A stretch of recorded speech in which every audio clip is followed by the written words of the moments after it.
Hi all, എല്ലാവർക്കും dream shore P S സിയുടെ ഇന്നത്തെ പുതിയൊരു വീഡിയോയിലേക്ക് സ്വാഗതം.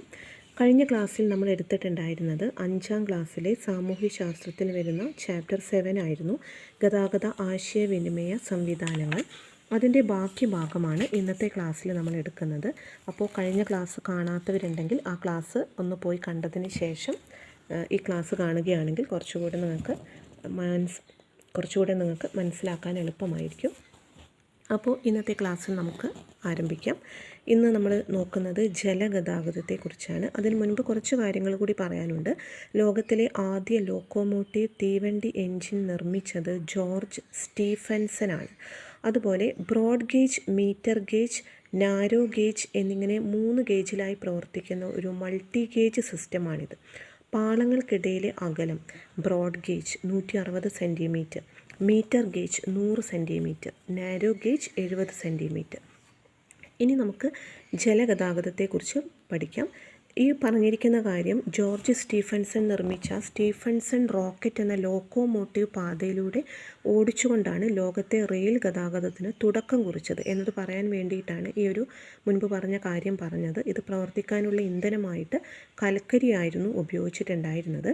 സാങ്കേതിക വികാസത്തിൻ്റെ ഫലമായി ഡീസൽ എഞ്ചിനുകളും ഇലക്ട്രിക് എഞ്ചിനുകളും ഒക്കെ പിന്നീട് നിലവിൽ വരികയാണ് ചെയ്തത്. അതിലാണ് ഈ broad gauge, metre gauge, narrow gauge എന്ന കാര്യം സൂചിപ്പിച്ചത്. ജലഗതാഗതം. സിന്ധു നദീതട സംസ്കാര കേന്ദ്രമായ ഗുജറാത്തിലെ ലോത്തലിൽ കപ്പൽ നിർമ്മാണ കേന്ദ്രത്തിൻ്റെ അവശിഷ്ടങ്ങൾ കണ്ടെത്തിയിട്ടുള്ള കാര്യം നമ്മൾ പഠിച്ചിട്ടുണ്ട് അല്ലേ. ലോത്തലിൽ നിന്ന് കണ്ടെത്തിയ മുദ്രകളിലും ഹാരപ്പയിൽ നിന്ന് കണ്ടെത്തിയ മെസൊപ്പൊട്ടോമിയൻ മുദ്രകളിലും ബോട്ടിൻ്റെ രൂപങ്ങൾ പതിച്ചിട്ടുണ്ട്. മെസൊപ്പൊട്ടോമിയൻ ജനത വ്യാപാര രംഗത്ത് കപ്പലുകൾ പോലെയുള്ള ജലയാനങ്ങൾ ഉപയോഗിച്ചിരുന്നു. തുഴകളാലും നീളൻ കമ്പുകളാലും മുന്നോട്ട് നീക്കിക്കൊണ്ടു പോകുന്ന വിവിധ വലിപ്പത്തിലുള്ള ജലയാനങ്ങൾ ഇവർ നിർമ്മിച്ചിരുന്നു. ചരക്ക് നീക്കത്തിലും സഞ്ചാരത്തിനും ഈ ജലയാനങ്ങൾ അവരുപയോഗിച്ചു. മനുഷ്യർ ജലഗതാഗത മാർഗം ഉപയോഗിക്കുന്നത് സഞ്ചാരത്തിനും മത്സ്യബന്ധനത്തിനും ആചാരാനുഷ്ഠാനങ്ങളുമായി ബന്ധപ്പെട്ട ആഘോഷങ്ങൾക്കും ചരക്ക് നീക്കം, വിനോദസഞ്ചാരം എന്നിവയ്ക്കൊക്കെ വേണ്ടിയാണ്. ജലഗതാഗതത്തെ 2ആയി തിരിക്കാം: ഉൾനാടൻ ജലഗതാഗതം, സമുദ്ര ജലഗതാഗതം. റെയിൽവേയുടെ കടന്നുവരവിന് മുൻപുള്ള പ്രധാന മാർഗമായിരുന്നു ഉൾനാടൻ ജലഗതാഗതം. നദികളും കായലുകളും ധാരാളമുള്ള പ്രദേശത്ത് ഇത് പുരോഗതി പ്രാപിച്ചു.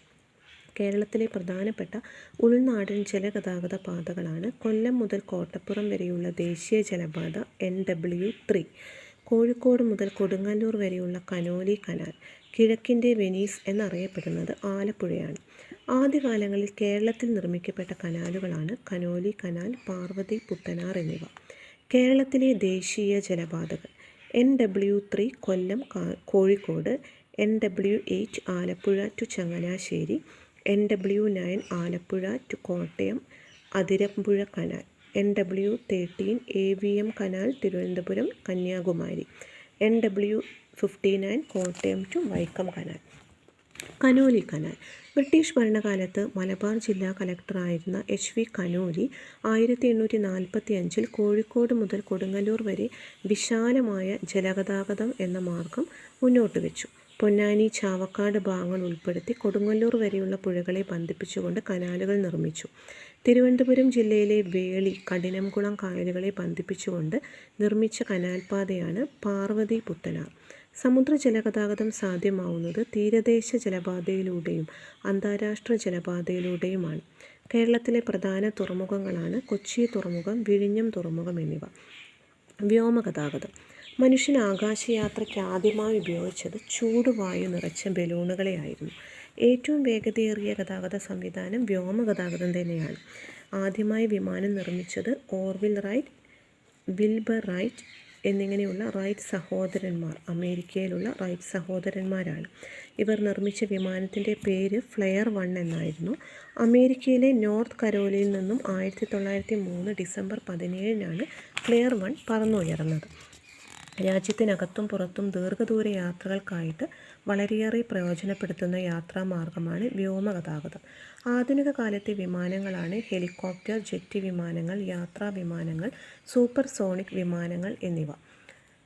ഇന്ത്യയിലെ ആദ്യത്തെ വാണിജ്യ വിമാന പദ്ധതിയാണ് ടാറ്റ എയർലൈൻ.